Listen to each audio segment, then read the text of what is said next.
Kaboom! On the TRU-MON show, live and direct with Lily and DVG. How are you guys? All good, thank you. Doing well, thank you. Great. I wanted to have you here today to cover some topics, for sure, some topics related to astrology and ancient myths and stuff. Lou, I think we can all put this together, but mostly I would like to go with the basics of astrology related to the human body and also to reality, because to me, I look up at the stars. The moment that I had a different look on the stars, because I had a look on the stars before, but it was more through their lens. Once I had a look through my lens, my own eyes, I had a very different feeling of what was that realm up there. And I think that's what also astrology can give you maybe a bigger sense of what's up there and how it's related to us as above, so below. It's like common sense.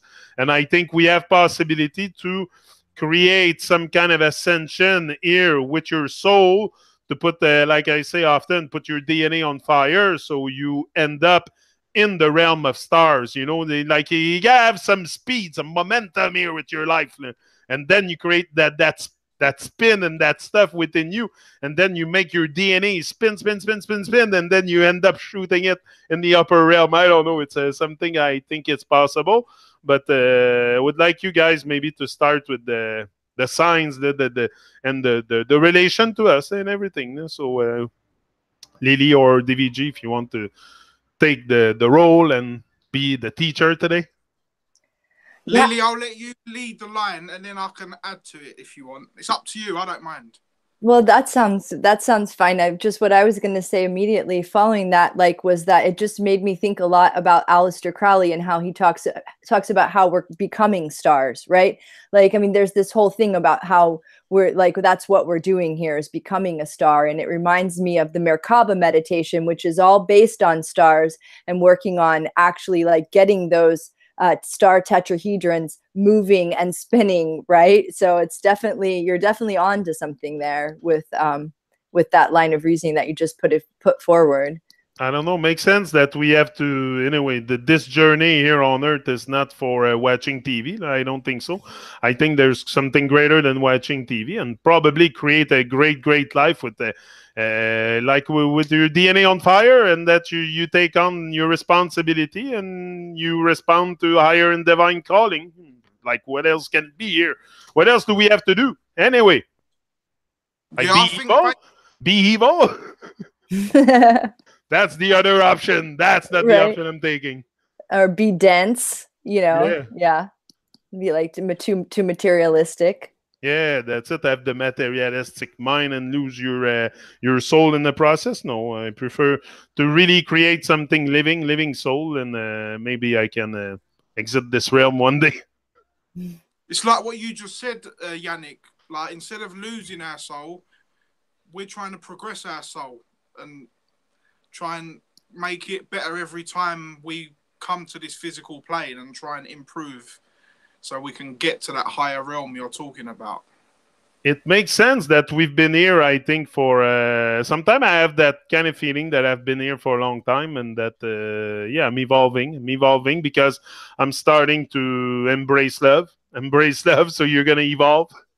It's in the word, it's all in the words also. If we look at the words, we're going to have a greater perspective on ourselves and on life and on astrology and everything. Everything goes into it. So, so let's start with the basic of astrology. If we start with the sign, like we start with the human body, I start with the head, the brain, the head. So what would represent the head in astrology? And we will start like this now.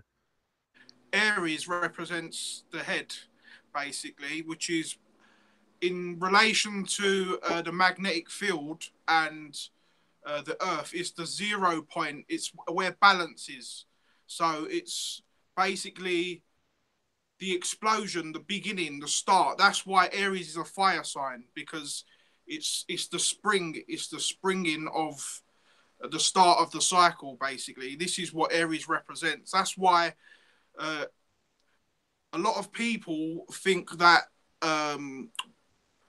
obviously the stars in the sky, they have made them look like animals, but it's not really about what it looks like. It's more about the energy that they symbolize. That's why they've picked them the ancients picked them particular animals. It's just to symbolize the energy within that 30 degrees of the sine wave, basically. So the first one is a fire sign, which is Aries, the ram, which is like how can I say, it's a very direct and energetic sign. So then the sign after that would be Taurus, which is an earth sign. And each, how can I say, the signs go fire, earth, air, water. It's always opposites. So I don't know, Lily, if you want to elaborate on that, on the Aries.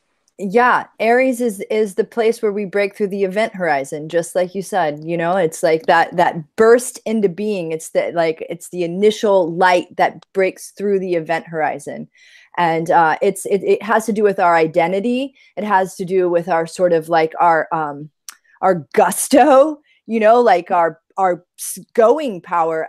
Aries will often be very strong leaders.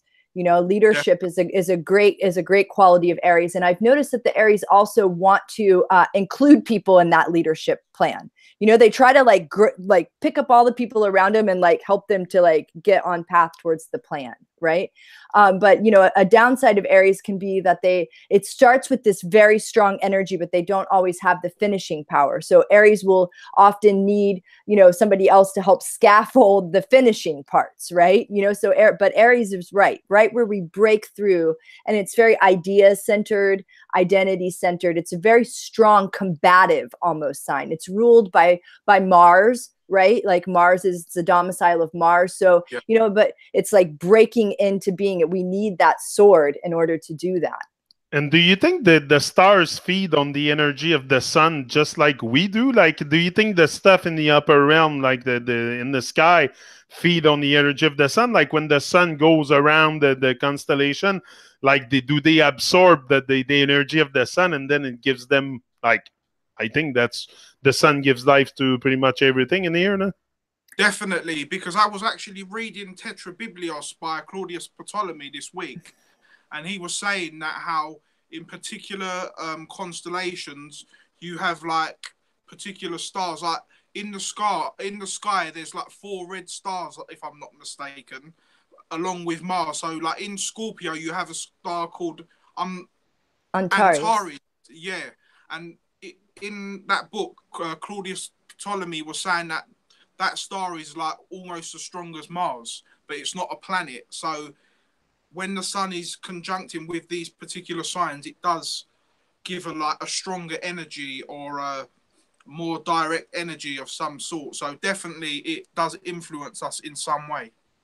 I agree, but I think Jupiter would be like, are you kidding me? Like to say that he's getting his energy from the sun, you know, because Jupiter's so like proud and boastful and like, you know, he's a king in his own right, right? And so I think each of the planets have their own, they're all like luminescent beings that have their own sense of soul and their own like energy that they bring.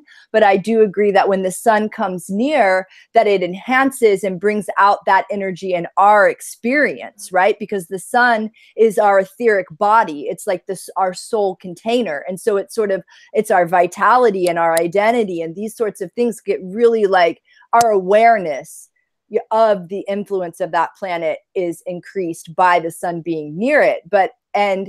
And I'm sure they have like a symbiotic relationship, but I think each of the planets probably have their own energy, their own signature that they bring, just like the sun. Because, you know, Saturn used to be the sun, and Jupiter will be the sun next, you know, it's in my esoteric understanding. So like, I think that the sun, like they're not dependent only on the sun. You know what I mean? Yeah, they have their own energy, because you see it also when you look at them. Yesterday, I saw one I was passing a video on the radio to show people the real stars in the sky, and there was one really on fire, like there was something burning inside, not just like flickering through some kind of water, but really on fire. Like I was like, what the heck is this? Yeah, I think that's Mars in Aquarius, because it's so funny. I went for a walk with my cousin recently. Sometimes we go for like nighttime walks and stuff.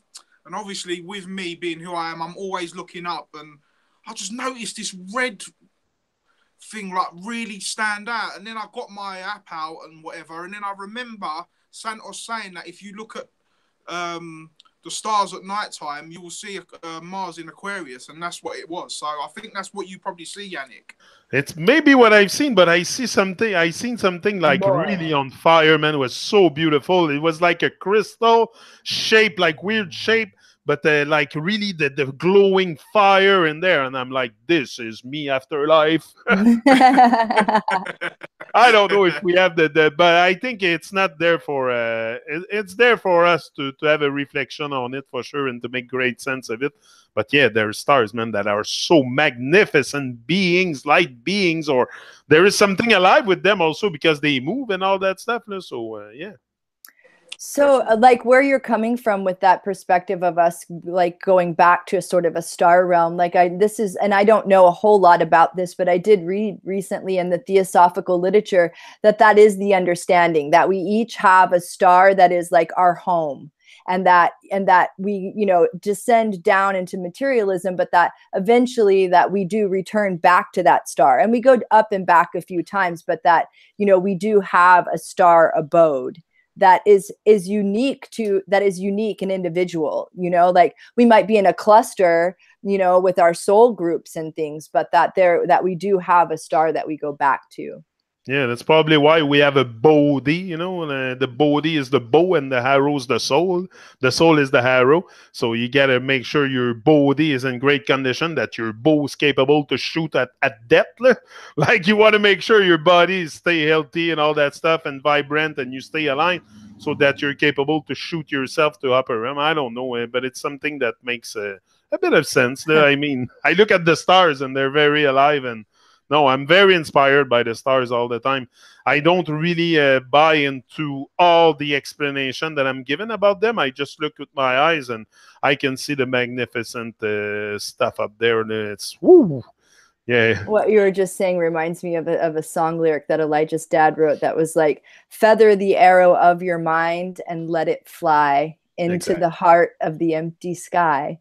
You know, because that's that bow and arrow metaphor for the soul in the process of returning home is a very Buddhist metaphor as well. Yeah, that's why it makes sense a lot with the words these last few weeks with the rosin, and that's what we came with the other day. The body is a bow. So yeah. So guys, keep going with your astrology stuff.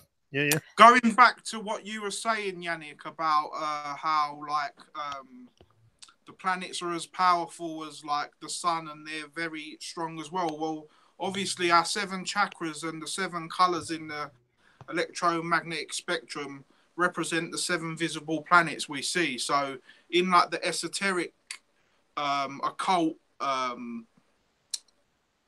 knowledge, it starts off with the red chakra is the moon, because that's the first sphere of influence, because the moon is closest to the earth.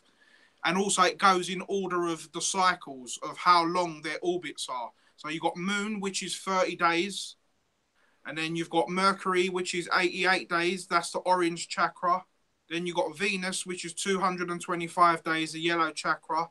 Then the sun, the green chakra, which is 364. Then Mars, the blue chakra, which is 2 years and something. Then you've got Jupiter, which is 12 years. And then you've got Saturn, which is 30 years. And if you notice, the top and the bottom are the same, but obviously that's 30 days and that's 30 years. So it's like a direct opposite of each other. And it's good in relation to Saturn. You were talking about Saturn. They put a ring on Saturn, but they also put a ring on top of the head of some angels that we see. I see angels with a ring on top of the head. Yeah. Yeah. So it probably has to do with Saturn, like you were saying, DVG. Lily, you know, you mentioned how Saturn was the sun before our actual sun. Right. Well, I've actually been like talking to a lot of concave earthers and stuff, and obviously their model is similar to the flat Earth, but obviously it's a bit different layout where we live in the inside of a ball, and in the middle the celestial sphere turns, which is the sky, which in the flat Earth model would be the dome. Well, in their model, they're saying that what they mean where Saturn was the sun was before the sun was actually created, we just had the darkness. That's how they've referred to it, as basically how Saturn was the sun. I don't know if you're aware of that knowledge.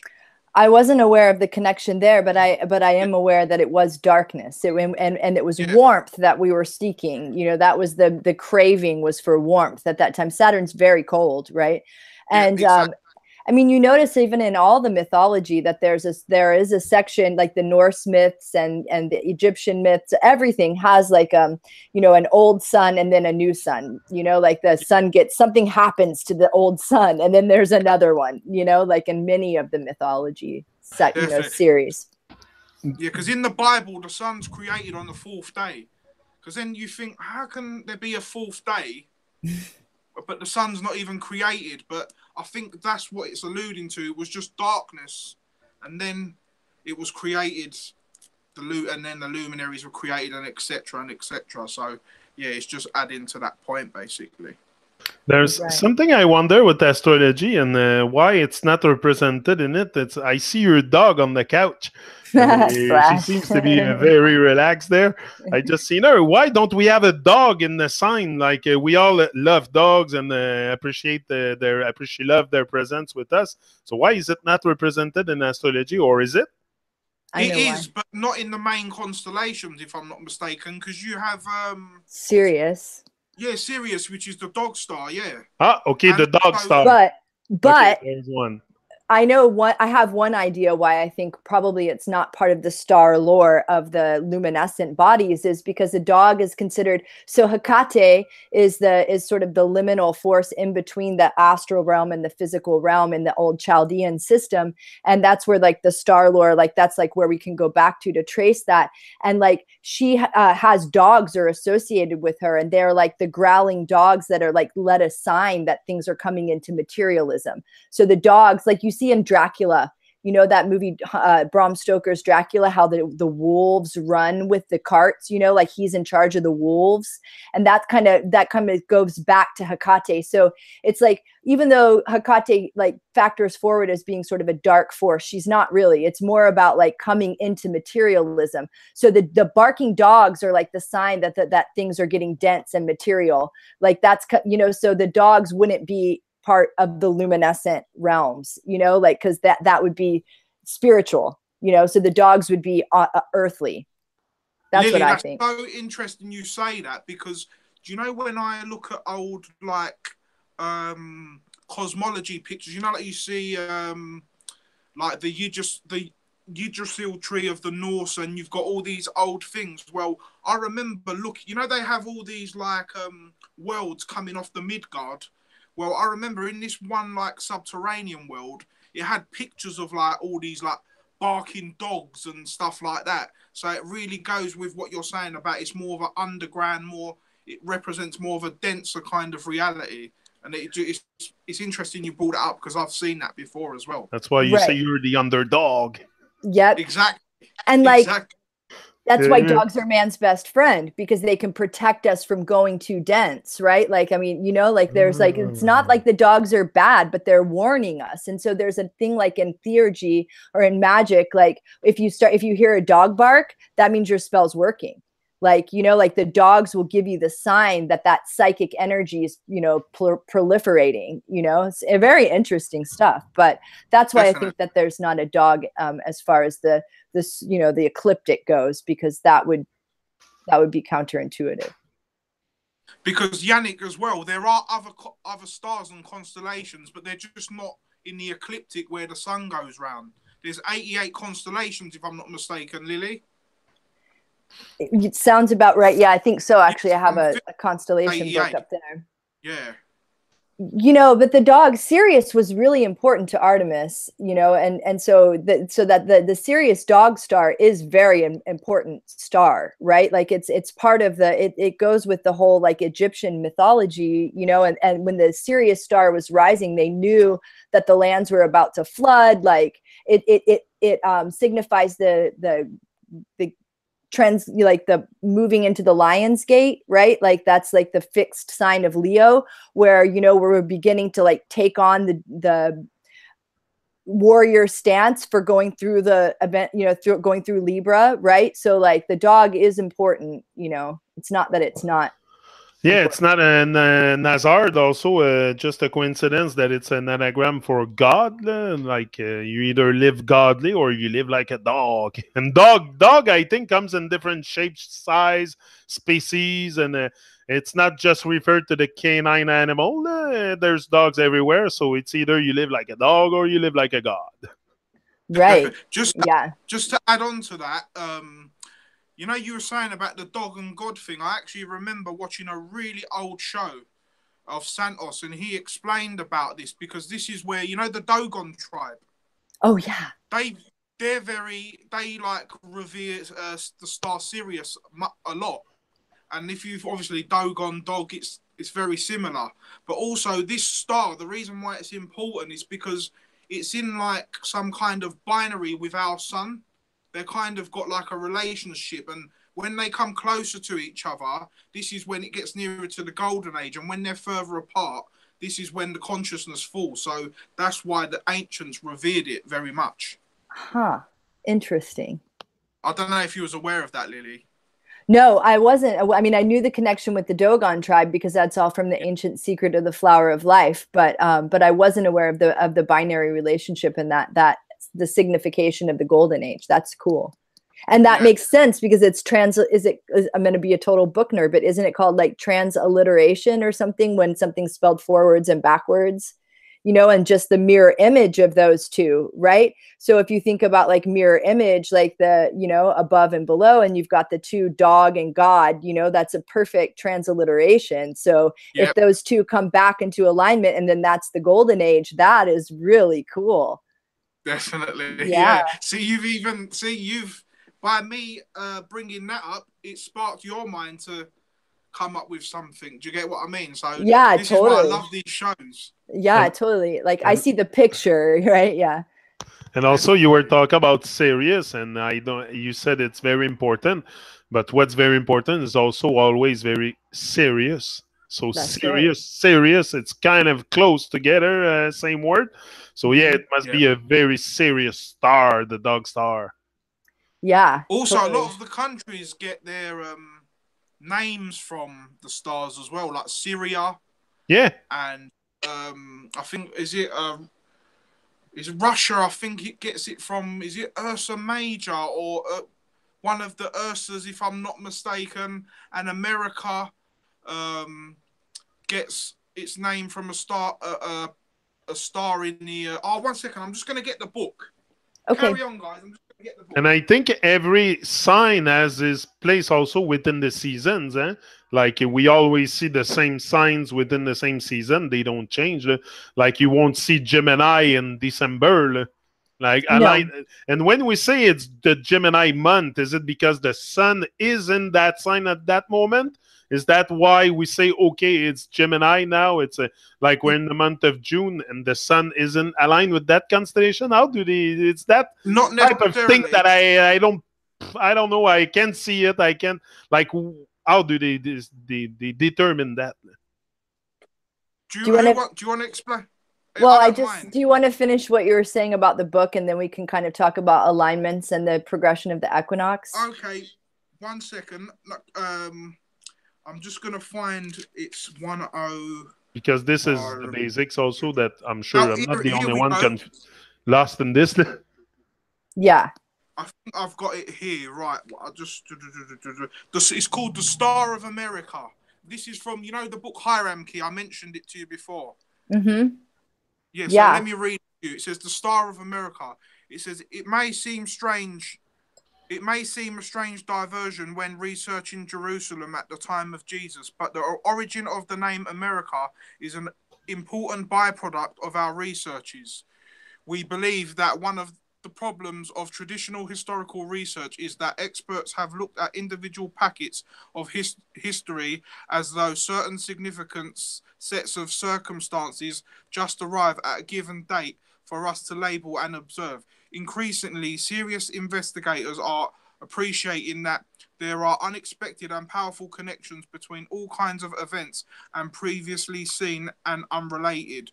We know that the Mandeans were the direct descendants of the Nazareans, who we had also established were the same group as the Qumranians, the people who had buried the secret scrolls under the Herod's temple. It follows that the forefathers of the Mandeans were the authors of the scrolls which the Templars unearthed. The mystical land beneath the star. Sorry, the Mandeans were authors of the scrolls which the Templars unearthed. The mystical land beneath a star called Merica might have been recorded in their secret writings. In short, it seemed possible that the Templars learned about the wonderful land beneath the bright lone star, Merica, from which scrolls, and if so, there is a strong possibility they sailed west to find it. In the continent of America, it is popularly believed that to have taken its name from the Christian name of Amerigo Vespucci, a wealthy ship chandler in Seville who did not sail to the New World until 1499, 7 years after Columbus. It is now accepted that many Europeans and Asiatics have arrived on the continent a long time before these famous high-profile expeditions backed by the Spanish. Many Templar descendants have been involved in naming the new continent. Maybe the Templars themselves actually went in search of the land under the evening star they knew from their discoveries to be called Merica. Very interesting. So yeah, it's just even like names of like countries and stuff like that, because even like me being Turkish, I kind of related it to Taurus, because in Istanbul you've got a place called the Ball of the Bosporus and things like that. Once you start connecting it all, and Istanbul and things like that, you start connecting it with certain constellation and stars as well. Interesting.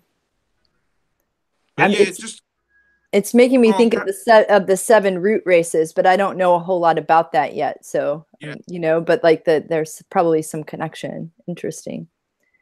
Lily, you explain to Yannick about the question he asked about Gemini. Okay. You just mentioned about the root races. I want to explain something in regards to astrology. So you explain that, and then I can go on to that after. That works. And okay. I have another question too related to that. When you say it's aligned and everything, like if you say, like now we're the month of July, I think it's Cancer, so the sun would be in Cancer. But is it in Cancer also in the daytime? Like in the daytime, the stars are still there. It's just we don't see them. No? Right. The stars are still there. It's just we don't see them at nighttime. So then the firmament's moving though, right? You know, and the sun is moving too. So yeah. So when we say that the sun is in Cancer, it is so. At once upon a time, there was the ecliptic of the sine wave, and the initial point of Aries aligned with the star. In this starry firmament, it aligned with Aries. Okay. And so when that was first, you know, theoretically, when it was first decided, it made an alignment. But what we're talking about when we describe, say, the word Aries, we're not talking, they have the same name. There's a constellation in the firmament called Aries, and there's a place on the sine wave called Aries. But they don't necessarily, they mean the same thing. They have the same meaning, but that doesn't necessarily mean they're aligned. We're talking about an energy. So on the ecliptic of the sine wave, the sun moves 30 degrees each moon, each moon cycle, right? Around 30 degrees. So what we're talking about when we say Aries is we're talking about that energy of the sine wave, not necessarily the alignment with the starry firmament. So just as I explained this really, really well on that progression of soul purpose, the very first video that I did recently, and it was called it has to do with describing the precession of the equinox, and I described this really, really well in there, talking about how. Well, I mean, it's just hard to get into, like from like a tertiary sort of like overview of it, but just as the moon, say the moon each month, I'm going to grab a diagram. Hold on. Y'all can talk. Hang on. Okay. What Lily's basically trying to say is no matter what stars are in the background at March the 21st, come here, Flash, over on this side. Always have the Aries energy, because basically that's the spring of the fire opening. Sorry, Flash. That's what I mean. Okay. So regardless of at the vernal equinox, if Aries is not lined up with a vernal equinox, it's still Aries, because at that time every year, come here, Flash. You can come over here. Time.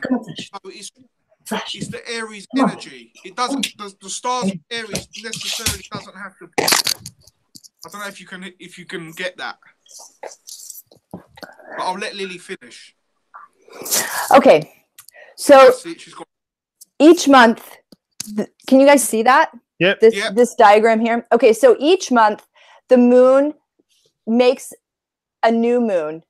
Okay, so right now the sun is in Cancer, right? We're getting ready to go into Leo right here. And the moon, you know, recently we had a solar eclipse and the moon and the sun were aligned right here, right? So we know that slowly that the sun is moving, you know, 1 degree a day along this ecliptic, right? And the moon moves much faster though, right? It's going to move right now. The moon is in Sagittarius, right? And we're getting ready to have a full moon, you know, as it comes around this way. So the moon moves much faster, right? So we know that the sun, that in order for it, when the moon comes back around, it's going to take like, you know, a certain amount of days, like 28 or so, for it to come back around, to where it made the new moon point, right? It's not going to stay. But it takes, yeah, we still see it like that. Oh, you can? Okay. Oh, yeah. Yeah, there we go. So it takes longer, you know, so it takes a certain amount of time for it to get back around to this point. But in that amount of time, the sun has moved forward, right?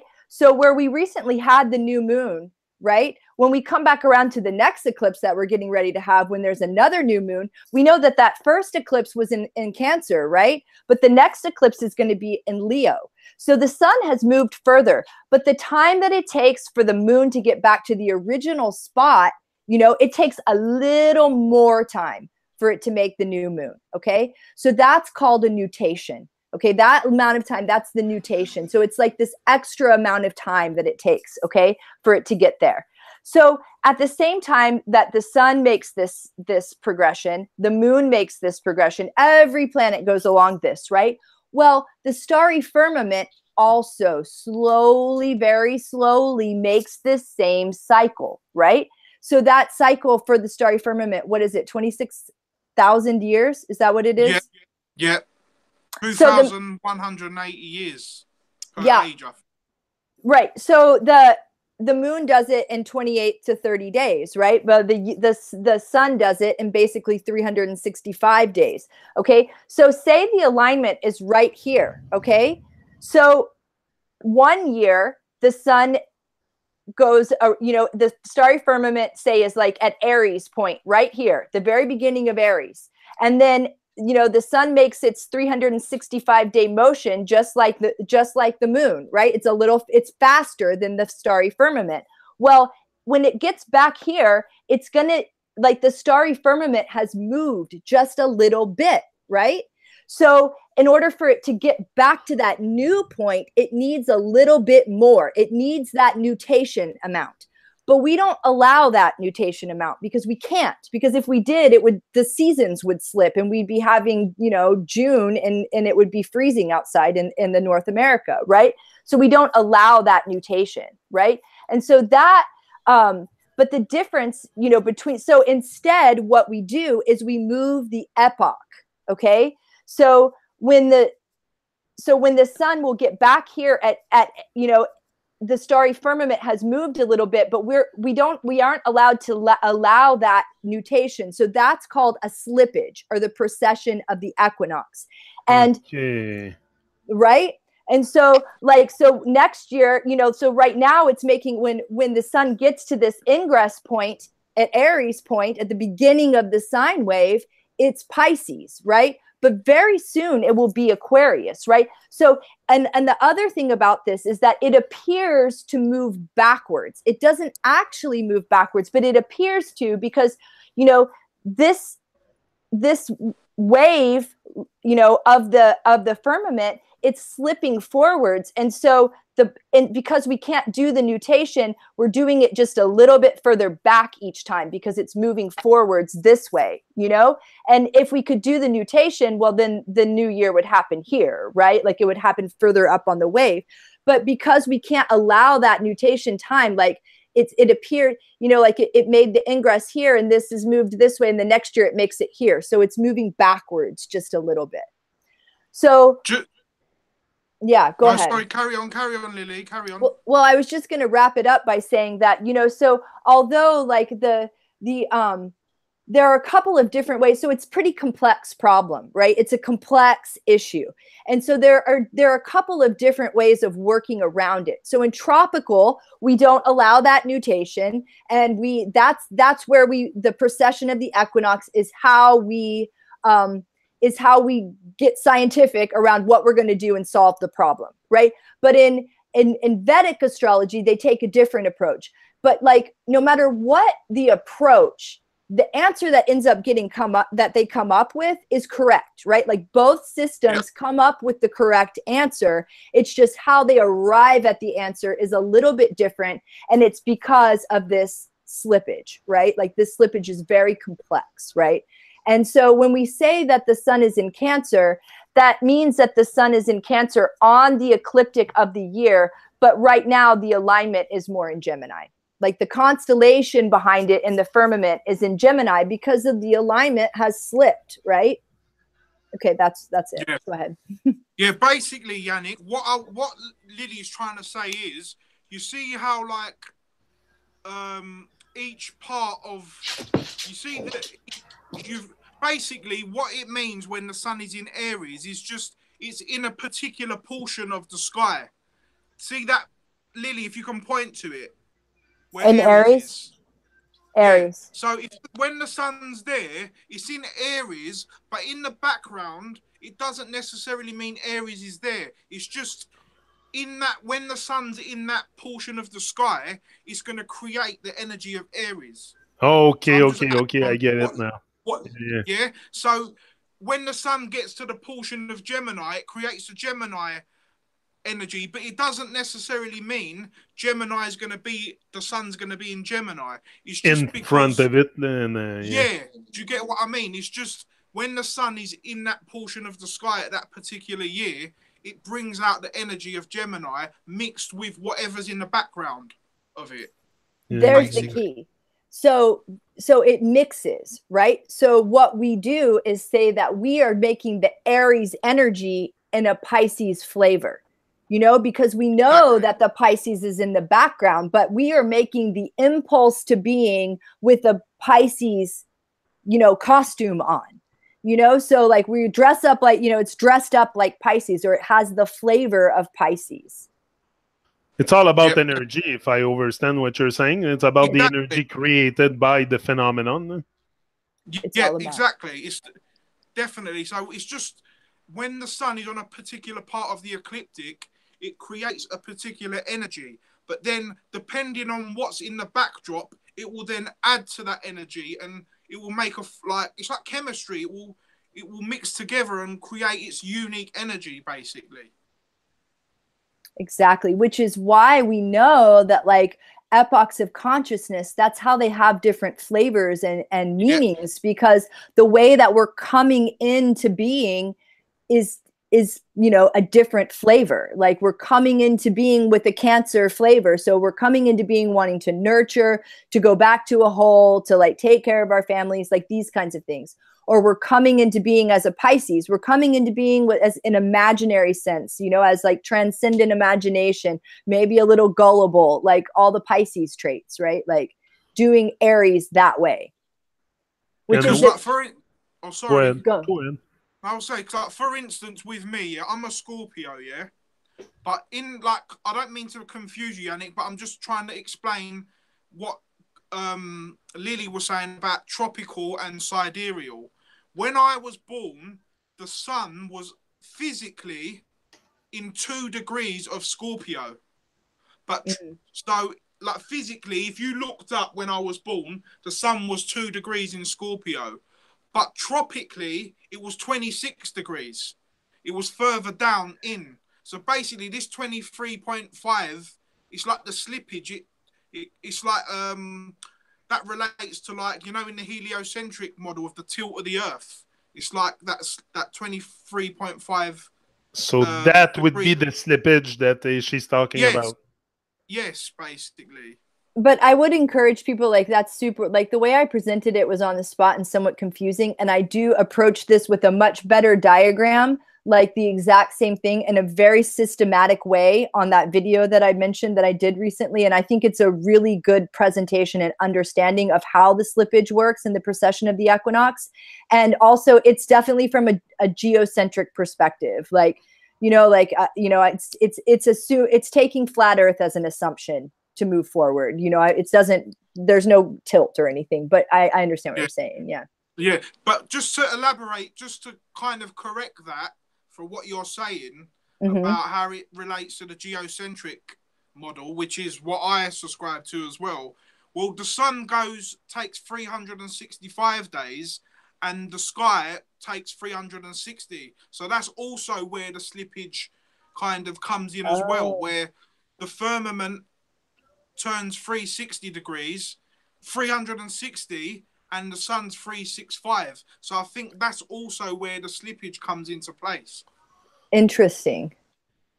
That makes sense. Yeah. Yeah. Because after a while, it adds up. You know, that little bit. It's like the moon and the sun. When it's a new moon and the sun together, well, the sun takes 24 hours and the moon's 24 hours and 50. So obviously there's a slippage. This is how you get the different, like the quarter moon and the full moon, because of the sun's light in angle with the moon, basically.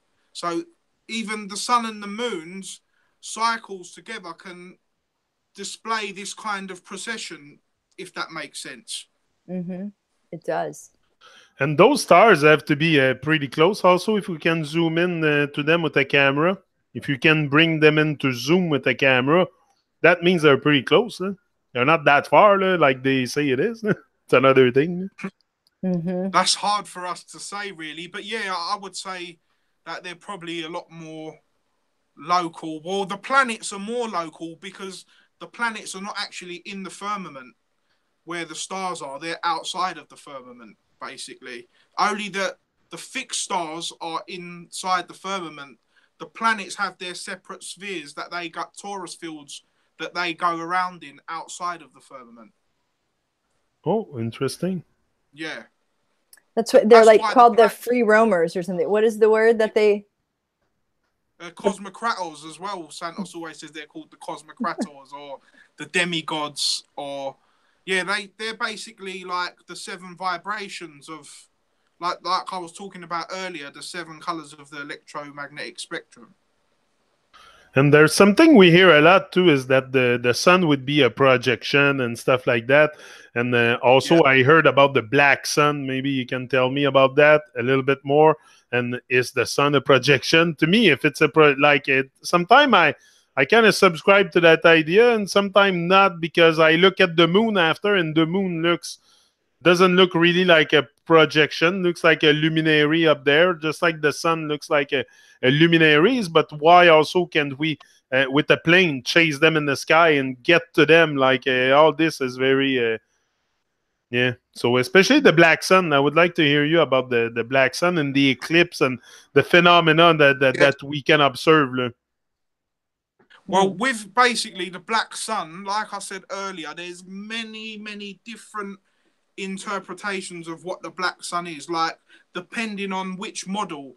Because like obviously in the flat Earth disk model, they say that at the center of Mount Meru that there's a black sun, and it's like a neutral, like they call it Sophia.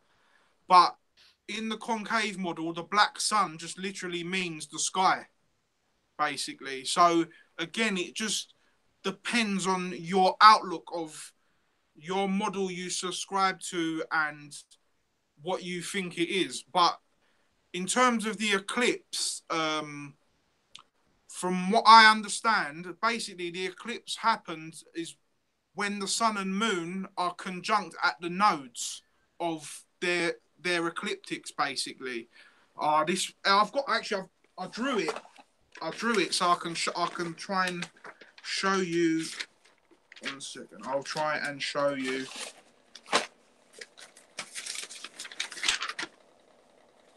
Where is it gone? Please bear with me. Carry on if you want until I find it. No, that's Sure. fine. No, the black sun becomes very interesting. Also, we heard it in songs. We hear it pretty much everywhere. And I've seen those eclipses. I don't know if it's sometimes it seems like a black orb going in front. It's very hard to tell. It's My understanding is that the black sun, I've heard some kind of creepy stuff about. Like I've heard some creepy stuff as far as like the interpretation of what that energy is, right?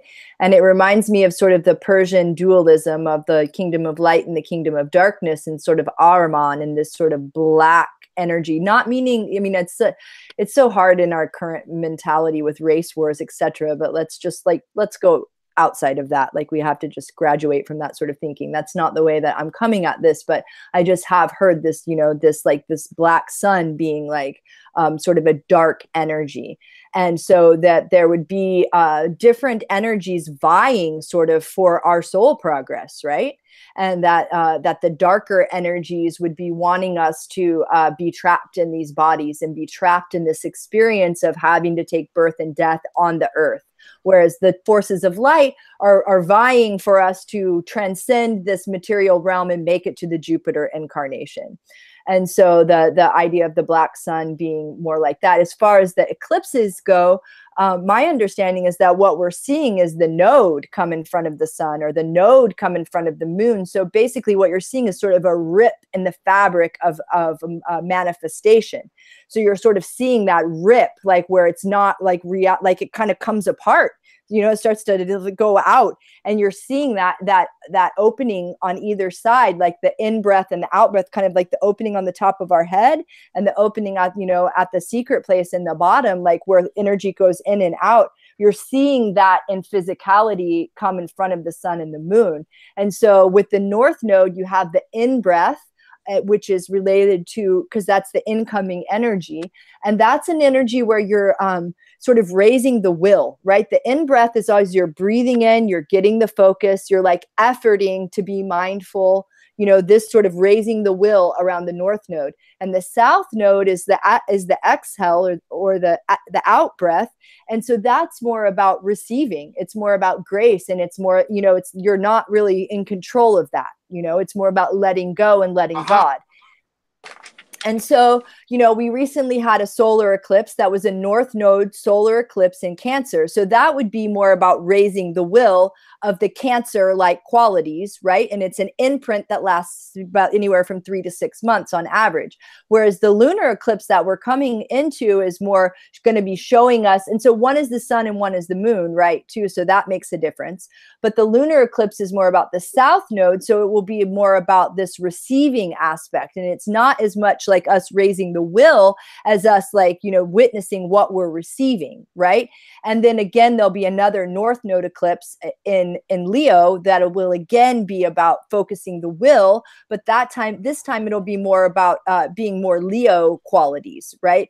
And then just to add to that and finishing is that the solar eclipses are about the etheric container of the soul. They're about the sun, right? So we're seeing growth in our spiritual container of our soul with the 2 solar eclipses, because they're north node energies. Like we're doing this work to kind of increase our capacities.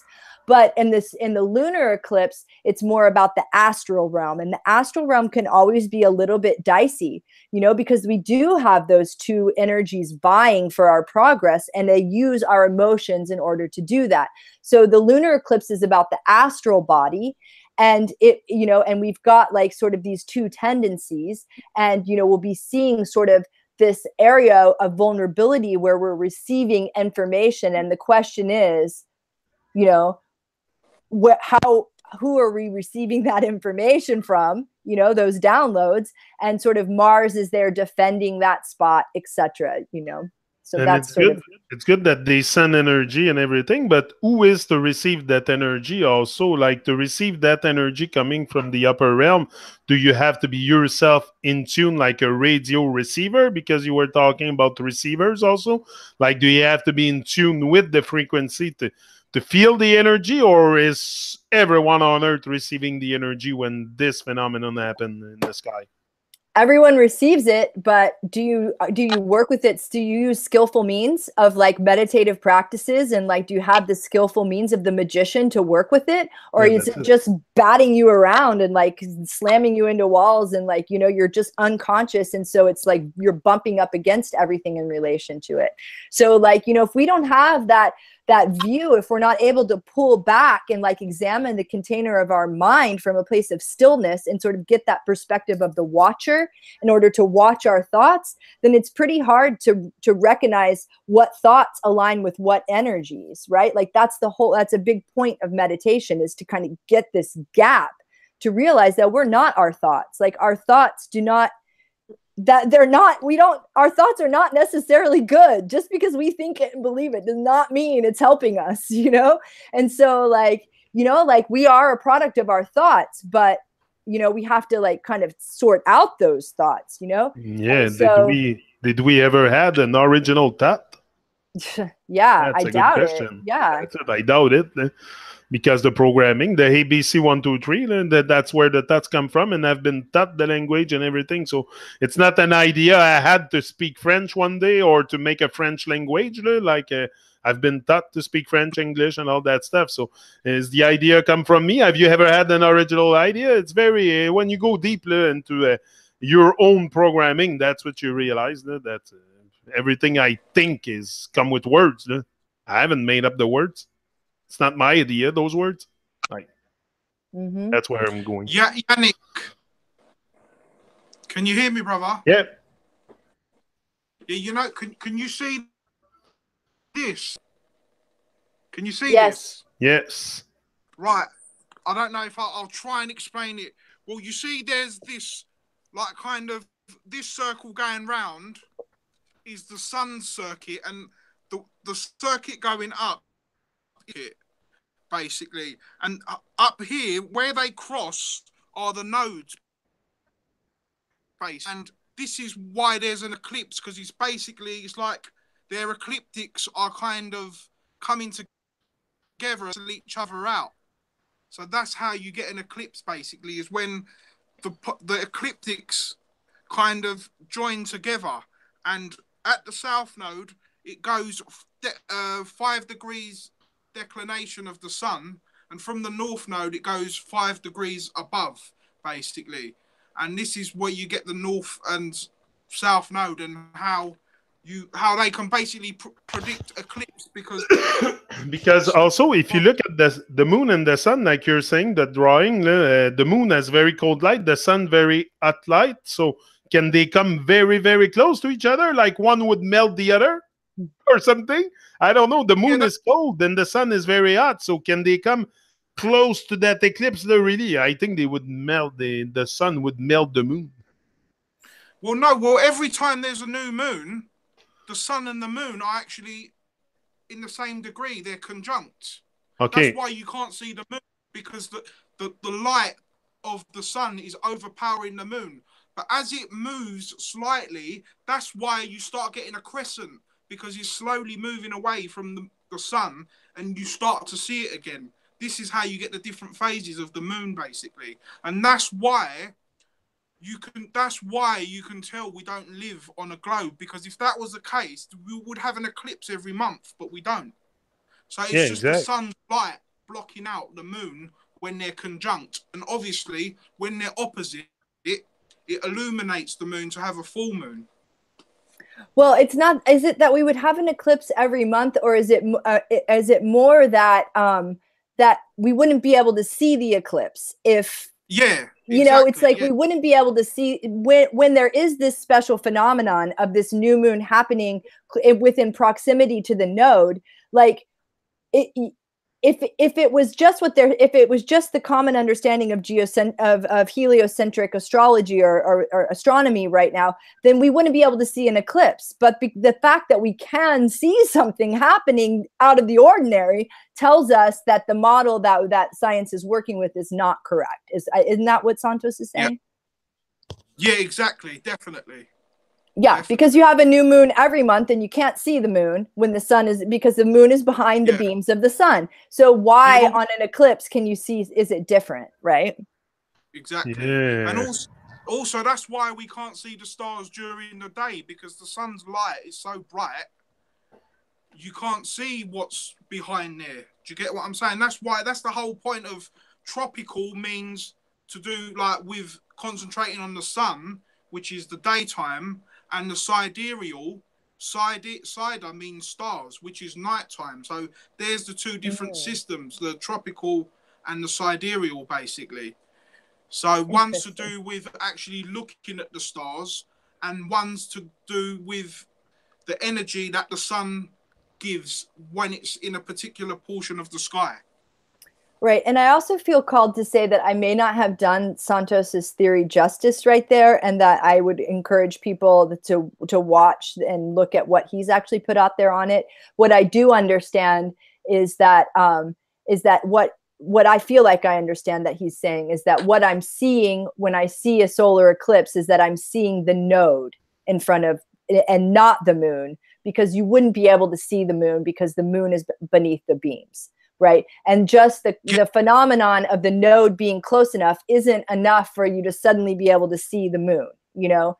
And so somewhere between what you said and what I said and that understanding is where what Santos is coming from. And I feel like that's really important as a student to say that I didn't communicate it fully and clearly, because this is a very important fact that we need to get out there, and that Santos feels very, you know, like this is really important to him, and I wouldn't want to be the one to have muddled it in any way. Like, and I feel like I did muddle it a little bit. So definitely.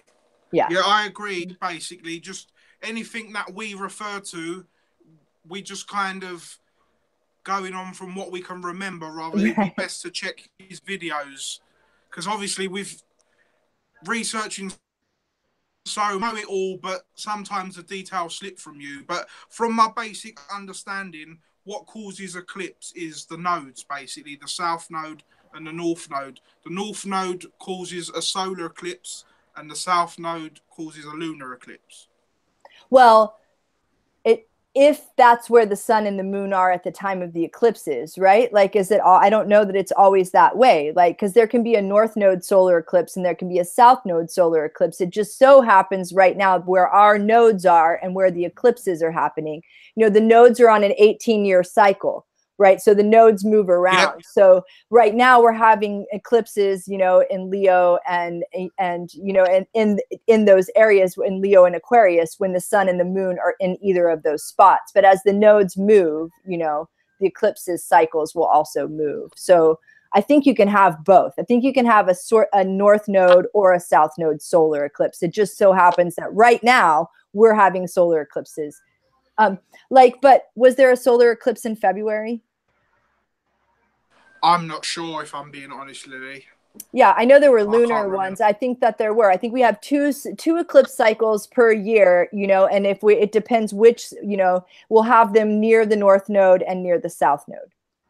And the energy created by those eclipses must be very phenomenal. I mean, it's not just, it's a celestial event. It's always very, not only inspiring, but it has something to do with projecting energy down here, I think. Definitely. Also, in your birth chart, the south node and north node are kind of relevant to. The north node is whatever sign your north node is in, it corresponds to what you're here to do, and wherever your south node is corresponds with what you've done in your past life. If I'm not mistaken, is that correct, Lily? Yeah, it is. And I actually, this is sort of how I read birth charts. This is the first thing that I look at in order to determine soul purpose. And I look at your south node and the information I can get from that. And then I look at the north node, and then I look at all the planets as allies and how they showed up for you to help you achieve this mission, you know? And so like, you know, like I don't look at astrology as, you know, like what am I going to get sick next year and what can I do about it? Or am I going to get a boyfriend or this or that? Like I look at it as a theurgy process of salvation, right? Like we're here to like, so that's definitely true. But, you know, I don't know about you guys, but this eclipse portal for me has been super intense, right? Like anytime we're in an eclipse portal, like the energy, like what's going down is very fated, right? Like fate, you know, like the imprints are really strong and, you know, and it lasts for up to 3 to 6 months, you know? So you'll play it out, it'll play out over 3 to 6 months. But like the time that you're in it is like, I just feel like like the energy is so potent right now. It's hard. Yeah. I always feel very charged, electrically charged. That's what I say always. Yeah. Can I ask what your North Node is, if you don't mind sharing it with me? Yeah, my North Node is in Scorpio, and it is so it makes for a difficult. That's not an easy. North Node Scorpio is not easy. We're getting down to like the primal gut survival stuff, and it's in the 11th house. So in my South Node is in 5th house in Taurus. So yeah, my North Node is 11th house Gemini, and obviously my South is in Sagittarius 5th as well. So. Yeah, interesting. Very interesting. And you also said something recently today about 26 degrees. And I have this extremely difficult 26 degree placement that like I get so much like your help for that for sure. Like, and does that placement have anything to do with your afterlife placement in the sky? Sorry? Maybe that placement you're talking about, like my south nodes and north nodes, where they are situated, does it have to do also with your placement where you're going to be after that if you succeed exiting this realm or something? I can't answer that question. I think Lily may have the answer. I'm not sure about that. I'm not 100% sure about that, but I do know that in a discipline called astrosophy, they are very interested in the death chart. And so they aren't as interested in the transits and the day-to-day charts, but they're very interested in that death chart. And there is a death chart? Never heard that. Yeah. It's interesting. Yeah. Talk to me about that. It's a discipline of anthroposophy, you know, so, and it's like kind of a tributary of that goes a little bit further on. And I haven't read all the books, but I have been talking to a lady that's like at the center there. And so basically, though, they're very interested in the death chart of Jesus Christ, right? Because they feel like that death chart, it helps with salvation, right? But they also look at death charts of many very like, you know, like Galileo or like Raphael or like Michael or, you know, like the big artists, right? And they look at their birth charts, but especially their death charts, and they can see where in their death chart, how they imprint certain degrees. And they think that, so in the Norse mythology, you know how that Bifrost Bridge gets destroyed, right? So there's the Midgard where we live, and then there's Asgard where the gods live, and then there's a rainbow bridge in between. Well, there's a big war. It may be Ragnarok that destroys that bridge, and so the communication between the gods and the humans gets compromised because that bridge is messed up, right?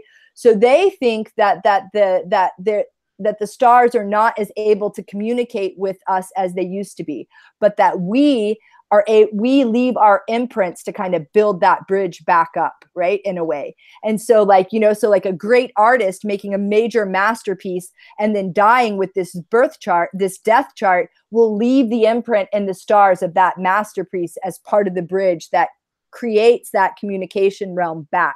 So that sort of by the heroic mythos of our life, that we imprint the stars and give them meaning, right? It's really interesting, the whole concept, but like I said, I'm not that familiar with it yet, just sort of the overview of what it's about. Lily, you know what you just said about the Bifrost Bridge? Do you reckon that could have some significance with the ages, where we get closer to the silver and golden age, that bridge might be reformed and kind of make that connection again. Yeah, I do think that. And I think the fall of Atlantis sort of destroyed that bridge, right? Like, and our clairvoyance and our, and they, you know, like they talk about, I think there are 7 ages as well as, so it was 1, 2, 3, 4, 5, maybe, I think it's 7 going back up. So you go down into materialism and back up. So yeah. Anyway. Because the whole things, even our body is material, so it's all material here. But I think our existence, like I don't know, sometimes even the thoughts or the inspiration seems to come from, I don't know, outside the body or something, like something, I don't know. It's hard to explain because you got to feel it, that stuff. I'm sure you've done before, you too. But sometimes where the thoughts come from, where that inspiration, like sometimes I feel very, very inspired, very, very divine, very, and that's it. I think it's just to bring back that permanent feeling within us. I Definitely. think so. You know what you were saying, Yannick, about because we started off kind of with astrology and the body, and we've kind of delved into all this stuff. So going back to that, go back to this. Do you want me to kind of explain, like, just briefly about each body part and what sign it goes with and how it relates and whatnot? So basically, like we said, the first sign is Aries, fire, because that's where you wake up. Also in your head, it's like bang until you're awake, and then obviously the next sign is Taurus, which is your like mouth and throat region. So obviously when you wake up, the first thing you do is you eat breakfast. So you wake up, Aries, then Taurus, and then you kind of go to work with your hands, which is Gemini. And then the next sign is Cancer, which kind of correlates with the 12 o'clock position, the noon. That's where people have their lunch breaks, and that's a water sign. So it's very calm. Then you're back to work at 2 o'clock, which symbolizes Leo, which is in between 2 and 4. And that's the 5th section. So basically, what they've done also, they've, as well as, I'll go through the whole thing and then explain it. So Leo is your heart.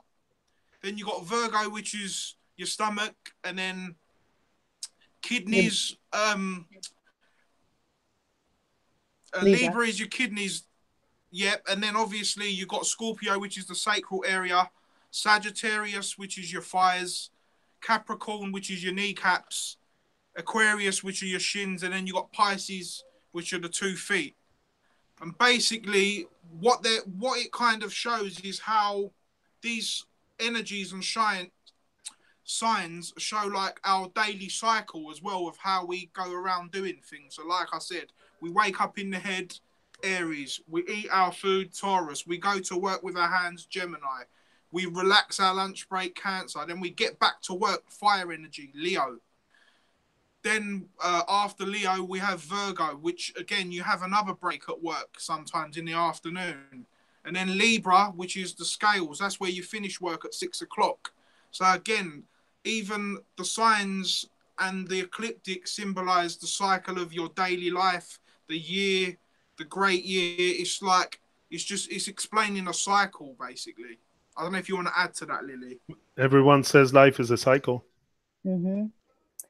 Well,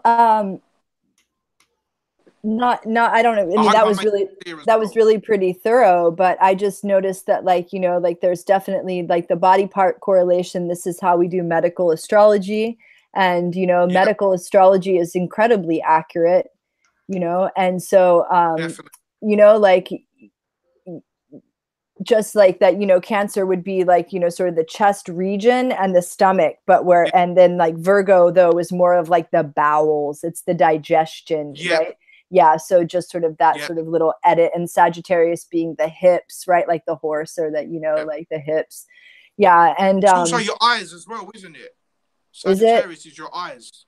I'm having eye issues. Something I wonder also, those occult people are very big on the sex symbol and all that. Why don't you have the sex part in the astrology represented, like the penis and the vagina? Like there's so much on the sex thing, like that's what they promote a lot. Why we don't find it in there?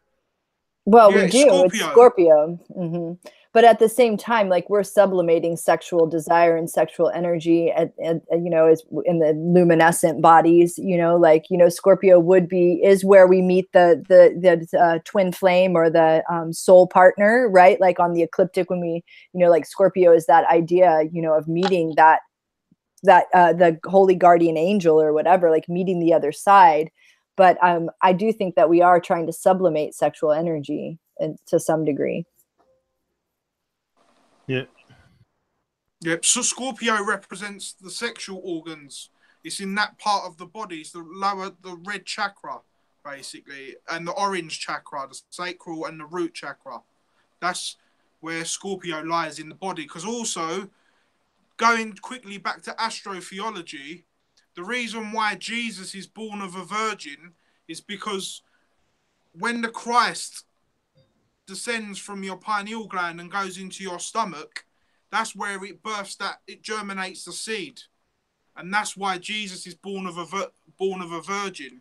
It's symbolizing the seed that's born in your solar plexus every month when your moon is in your sun sign, if I'm not mistaken. Oh, that's powerful what you said there. Jesus is born out of a virgin. Yeah, and you can be your own personal Jesus, and you can be reborn, not from a mother, but from a virgin, from that virgin you.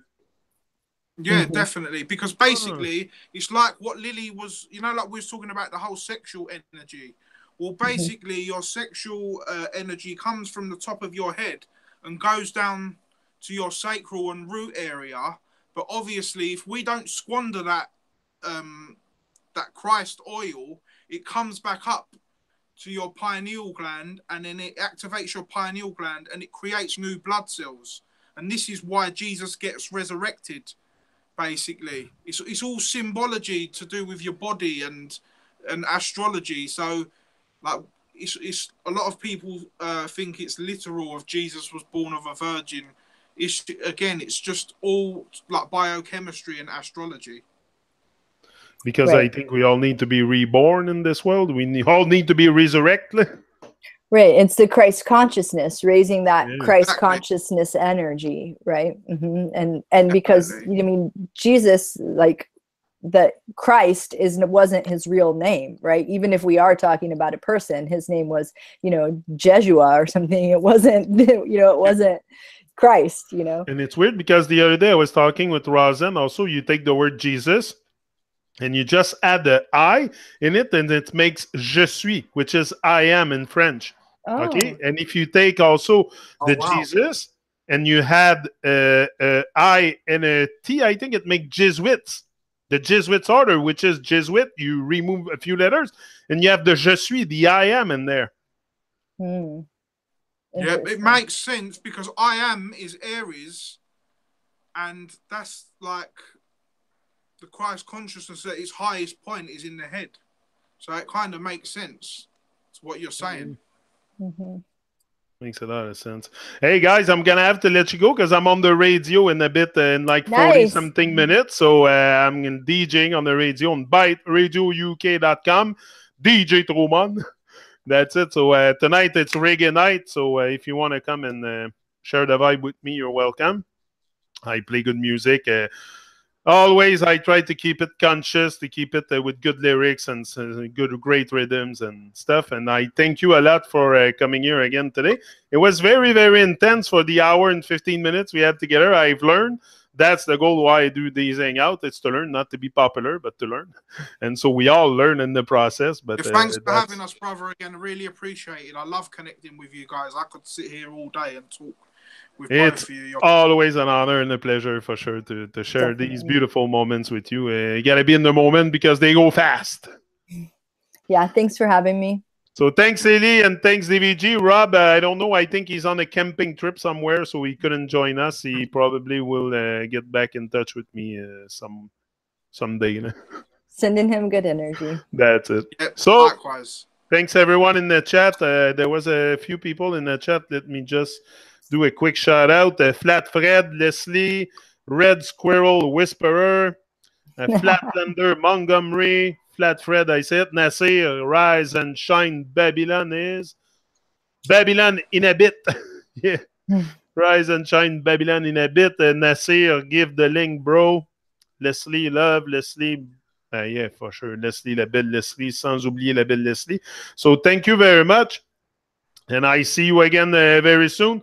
We'll make another one maybe in 2 weeks, something like that, with other great topics like that. I love it. It's very alive, live and direct and alive.